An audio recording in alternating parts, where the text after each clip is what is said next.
Alam niyo ba mga mami, ito yung pinaka-memorable pregnancy experience ko.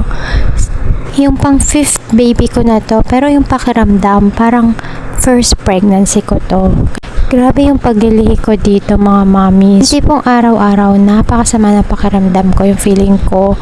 Siguro OA yung description ko, pero sa true lang talaga mga mami, parang feeling ko mamamatay na ako. Pero sa tingin namin, kaya naging ganun yung reaction ng katawan ko kasi first time ko magkaroon ng 6 years gap from my last pregnancy. Kaya siguro sobrang nanibago. Yung 4 babies ko, cesarean ako, and unfortunately, etong last baby ko, cesarean pa din. So, isasabay na rin yung pag-lactate sa akin, and sadly, unexpected din namin na nagkaroon ng complication yung operation sa akin. So, inoperahan din pala ako mga mami sa bituka.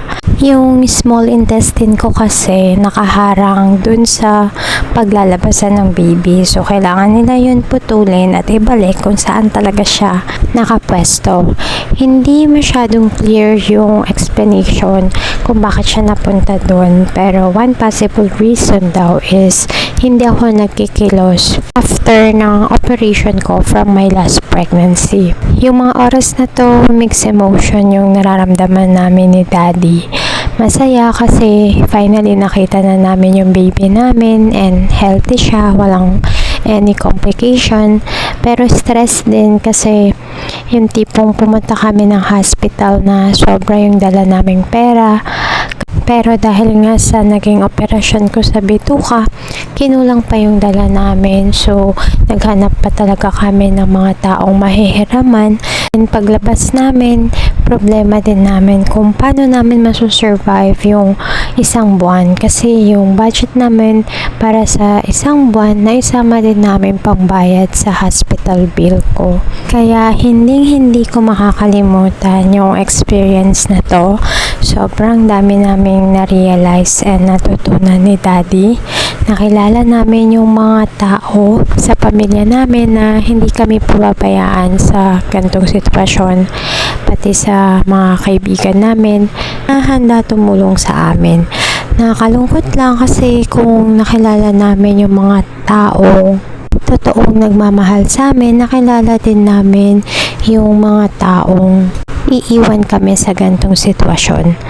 Kailangan kong tanggapin lahat ng masakit na salita galing sa kapatid ko, at kailangan ko tanggapin na iniwan ako ng matalik kong kaibigan dahil sa sitwasyon na to. Pero sobrang thankful pa rin kami, lalo na ako, kasi dahil dito, nag-improve yung mindset namin ni Daddy. Marami kaming gustong i-improve, at saka sobrang thankful ako kasi na-survive ko lahat yung naging operation ko.